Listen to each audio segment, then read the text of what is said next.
Nay, alam mo, adik ka na dyan sa pinapanood mo. Eh kasi naman anak, nakakahook tong batang Quiapo. O siya na, Nay, sa kwarto muna ako ha. O sige na anak, tapusin ko lang to ha. Ala, yan yung mga kalaban, bilisan mo! Hindi kumakatok. Wala namang tao ah. Lo, tapos na agad? Nakakabitin. Sino yung kumakatok? Hello? May tao ba dyan? Nay, may narinig ka bang kumakatok? Ah, oo anak. Eh parang wala naman tao sa labas eh. Nay, minumulto na ata tayo. Ah! Ah, sino yun? Anong gagawin natin anak? Lalabas ako anak. Nay, wag please. Deliver. Ay, ay! Ano ba problema nyo, ha? Kanina pa ako katok na katok dito. Bingi ba kayo? Ay, sorry. Ba't kasi gantong oras ka nagde-deliver eh? Oh, eto. Pinapabigay ni Coco Martin. Totoo ba? Wow, Nay! Di ba pinapanood mo yun? Si Coco Martin? Nay, punta tayo sa mall. Wag muna ngayon, anak, ha? Madami kailangan na tapusin na trabaho si nanay. Ah, sige po, Nay. Palagi nilang busy si nanay. Ako na lang mag-isa lalabas. Diyos ko po, nung oras na! Di pa pala kami kumakain ng anak ko. Anak, anong gusto mong ulam? Nasaan na ako? Ah! Hala, si Teddy na dumihan na. Ano yung gumagapang? Ah! Ah! Anak! Pumunta yun. Mare! Yung anak mo! Oh, Mare! Nasa inyo na naman yung anak ko? Pasensya ka na ha, makulit talaga yun. Mare! Patay na yung anak mo! Natagpuan nilang wala ng buhay kasi natuklaw siya ng ahas. Bakit di mo siya binabantayan, ha? Ano? Anak? Hindi. Anak? Ma'am, wag po muna tayo lumapit. Iniimbestigan pa po namin yung bangkay. Anong bawal? Anak ko yun, oh!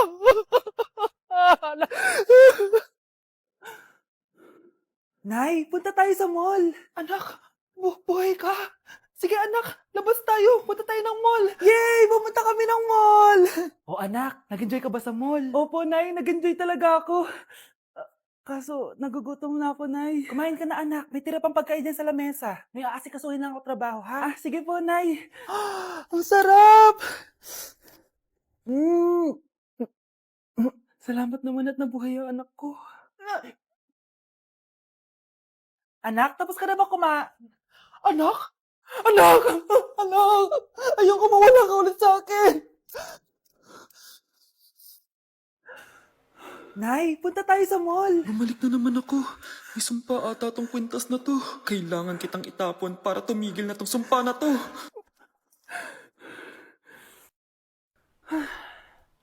Teka, kwintas ba yun? Sino naman nagtapon nitong magandang kwintas na to? Sayang.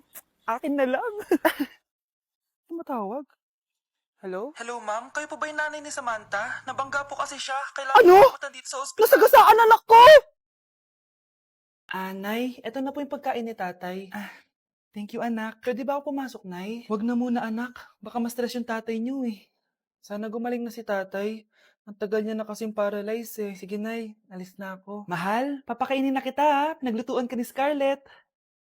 Nay, eto na po yung pagkain ni Ano yun, Nay? Ang baho. Ay, anak, mamaya mo na ibigay yan. Papaliguan ko muna yung tatay mo. Nagpupo na naman. Sige, Nay. Tao po, delivery po. Ano po yun? Kay Susan po. Importante daw po to. Si nanay. Ako na lang po magbibigay sa kanya. Nay, may nagpapabigay po nito sa inyo.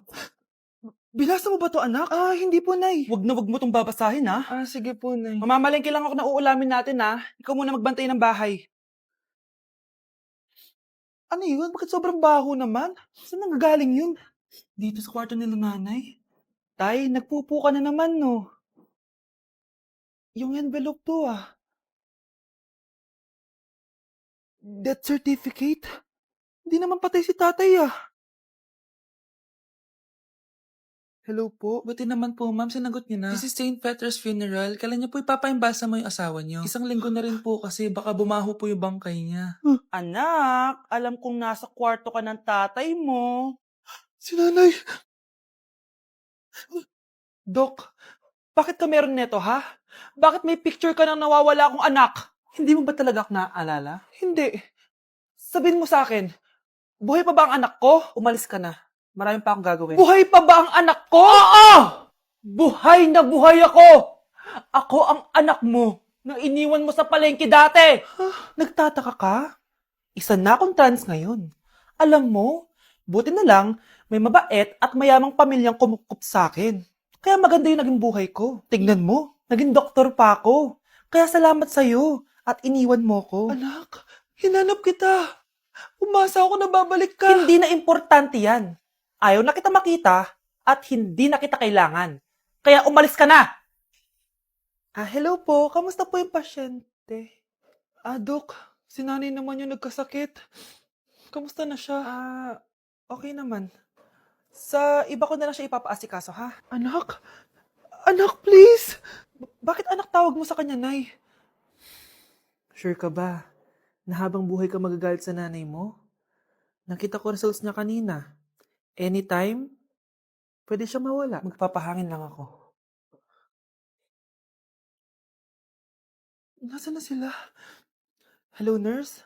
Nasaan yung pasyente dito sa room 214? Anak? Ako ba hanap mo? Nay, akala ko may masamang nangyari na sa'yo. Anak, hindi na kita iiwan. Good news! False alarm lang pala yung nakita namin result sa nanay mo. Ibig sabihin, magiging okay siya. Salamat naman.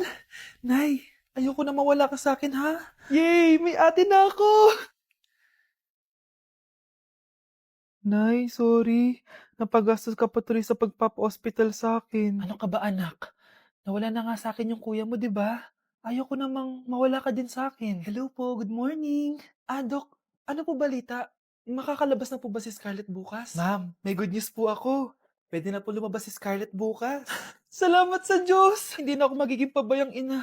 Ayoko na maulit yung nangyari sa kuya mo. Nay, ano pala nangyari kay kuya? Hindi mo pa nakakwento sa akin yun. Ha? Bata pa yung kuya mo, anak, nung nawala ko siya sa palengke.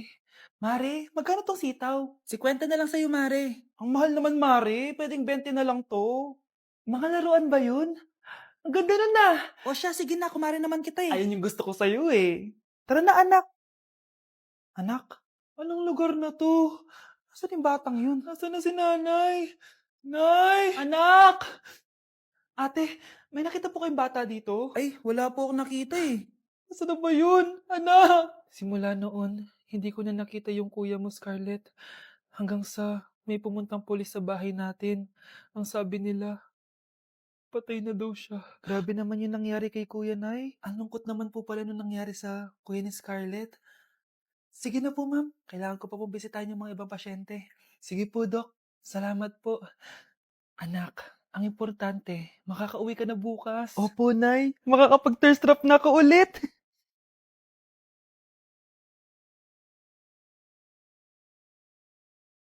Anak, tara na, uwi na tayo. Nay, may pinapabigay pala si Doc sa'yo. Oh, ano naman kaya to?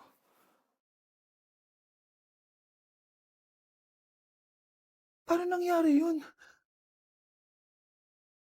Nandito na ako, mahal! Mahal, ikaw ba yan?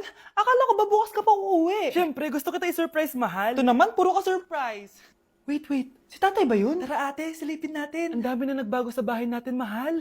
Si tatay nga! Yay! Nandito na si tatay! Mga anak, namiss ko kayo! Namiss ka din namin, tay. Huwag ka nang babalik sa abroad, ah. Hindi ko na kayo iiwan, mga anak. Yes! Di na babalik si tatay sa abroad! Oh, ito. May regalo pala ako sa'yo, Scarlett. Wow! Ano kaya laman neto?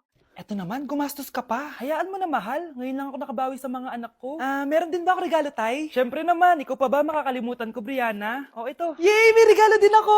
Oh, matulog na kayo, ah. Kami naman ang tatay mo yung magbabanding. Sige po, nay, matutulog na kami. Bubuksan ko na to. Tara na, mahal. May pasalubong din ako sa'yo sa kwarto. Tara na, mahal.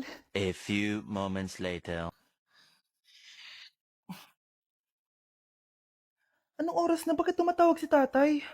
Hello, tay? Scarlett, umalis na kayo sa bahay na yan. Isama mo kapatid mo pati nanay mo. Bakit po? Nasaan kayo? Yung lalaking umuwi dyan kagabi, hindi ako yun, anak. Umalis na kayo dyan ngayon na. Nay!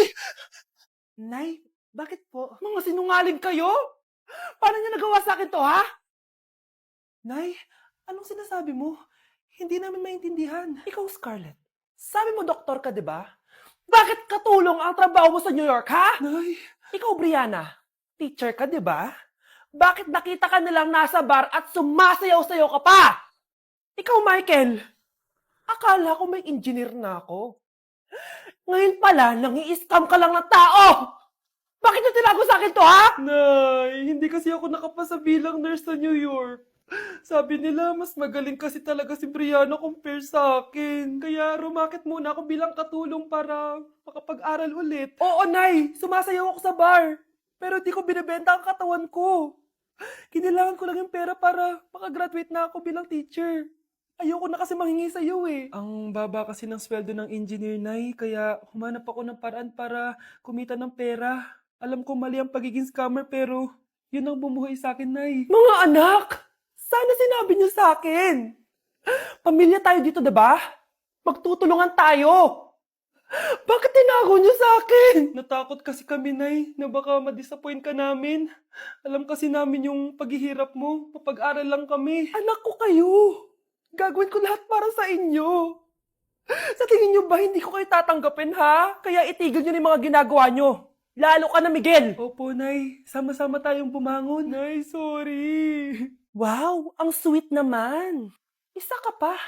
Gusto mo talaga masira itong pamilya namin, no? Lumayas ka dito, pamilyang peke! Ano? Palibhasa, di ka mahal ng pamilya mo. Mga ate, kuya, proud pa rin kami sa inyo.